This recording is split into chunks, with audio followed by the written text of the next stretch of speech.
Hi everyone, I'm back for another writing lesson. And today what I want to teach you is that writers make their characters talk just like they do in real life, right?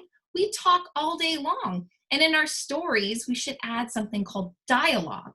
That's making our characters talk. We're not just hearing what they think in their head, but what they're actually saying out loud. Now, a lot of us, when we write our dialogue, sometimes we like to use the word said, like said Gretchen. She's every time it's said. But guess what? Do you know what? We can use so many words. We could say shouted Gretchen, whispered Gretchen, screeched Gretchen, right? There's so many different words that you can use to describe how that character is talking. That gives more feeling to the story, gives more information to the story as well. So as you guys are writing today, we're gonna look into that a little bit deeper.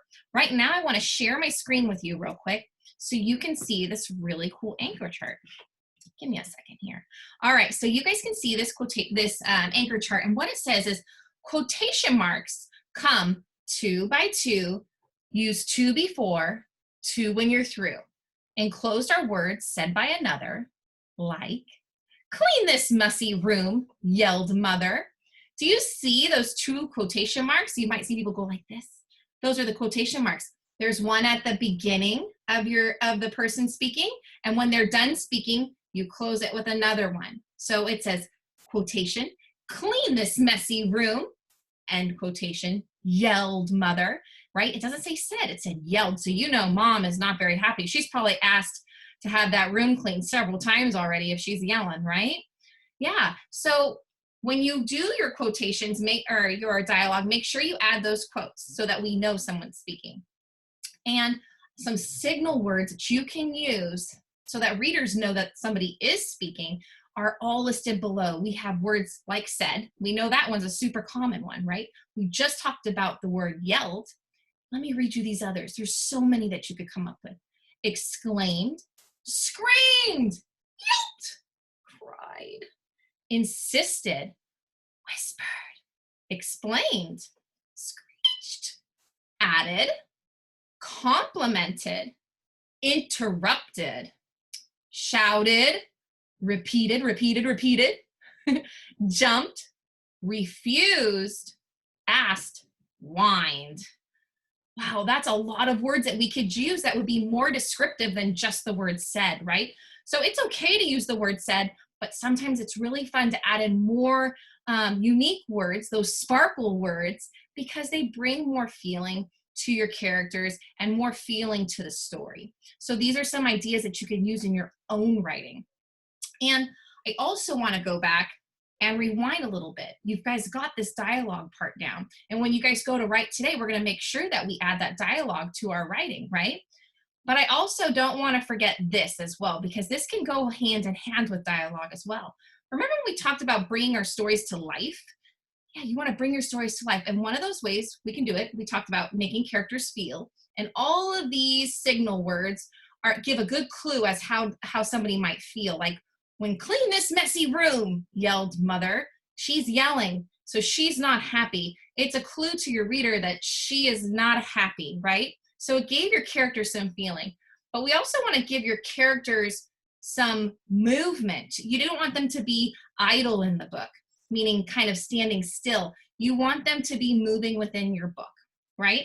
And so what I wanted to do is go back and read a story we read a long time ago that does a really good job of bringing movement to the characters. We're gonna watch a read aloud on YouTube here of The Night of the Veggie Monster. You guys love this story, and this one has such great movement within the story. So let's read this real quick together and listen and look for how this author makes his character move, because you're gonna want to do something similar in your own stories. Here we go. Night of the Veggie Monster by George McClements. Something terrible happens every Tuesday night. It's not the pork chops or the mashed potatoes. It all starts when I'm forced to eat peas. My parents act as if I'm making it all up, but I'm not. They have no idea what one tiny pea does to me with just the slightest touch. Uh-oh. It begins. Uh-oh, here comes the moving. My fingers become all wiggly. As the pea rests in my mouth, my eyes begin to water. My toes twist and curl up in my shoes. Can you imagine all that I feeling? squirm in my seat. I try to keep control, but the pea is just too strong. I start to transform into a veggie monster, ready to smash the chairs, ready to tip the table, ready to... I swallowed the pea. I actually swallowed. He swallowed the pea. Tasted all right, really. Well, I guess peas are okay. But there is still a danger. Because tomorrow is Wednesday. And on Wednesday we have broccoli.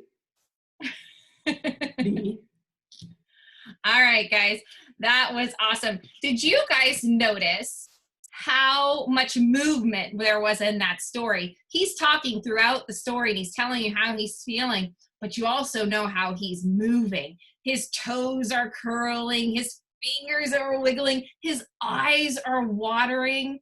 All of these things are happening and you can read them and you can feel exactly how he feels in that moment.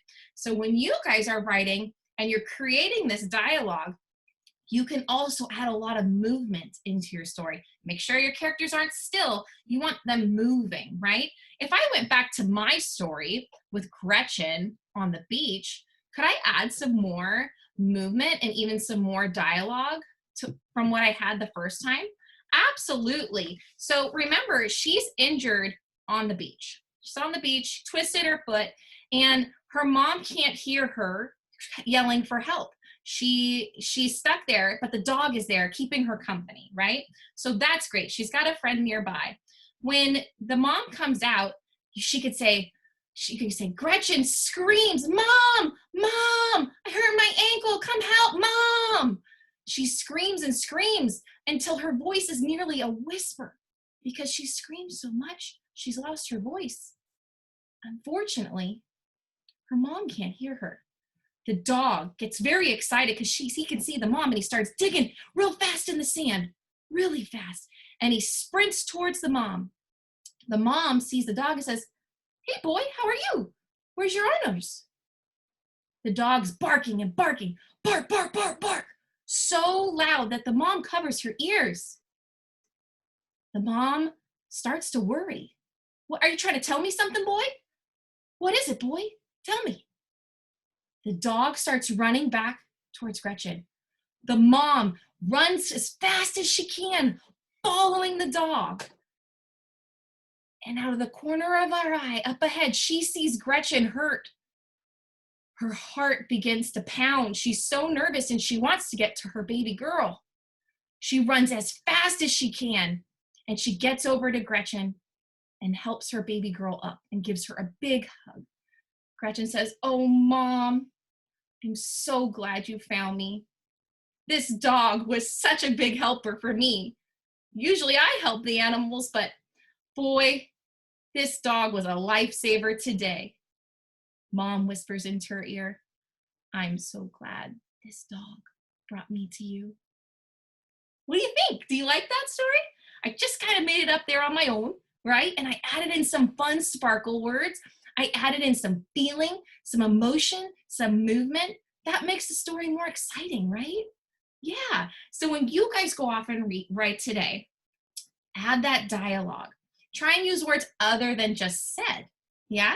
You could use whispered, yelled, all of those words we talked about, right? And bring movement. Think of The Night of the Veggie Monster. Bring movement to your story. Those are the things I want you to try and do as you write your rough draft today. Yesterday, you guys worked on your brainstorming, and now that you've got your brainstorm, go ahead and start to put those words onto paper. Remember, before you start writing, you're going to touch and tell it across the pages, right? And then you're going to sketch your ideas across the pages, because sometimes if we leave our work and we haven't sketched out our thoughts, we may forget what our ideas were. So sketch them out across the pages first, and then once you've done that, go ahead and start writing page to page, and make sure that the words that are on the page that you're writing on match the picture, right? Yeah, so go ahead and start writing that rough draft, and we'll keep editing it and making it better and better and better, because like we've always said, when you think you're done, you've just begun. All right, guys, I cannot wait to see your amazing pieces, and I will talk to you later. Bye, writers.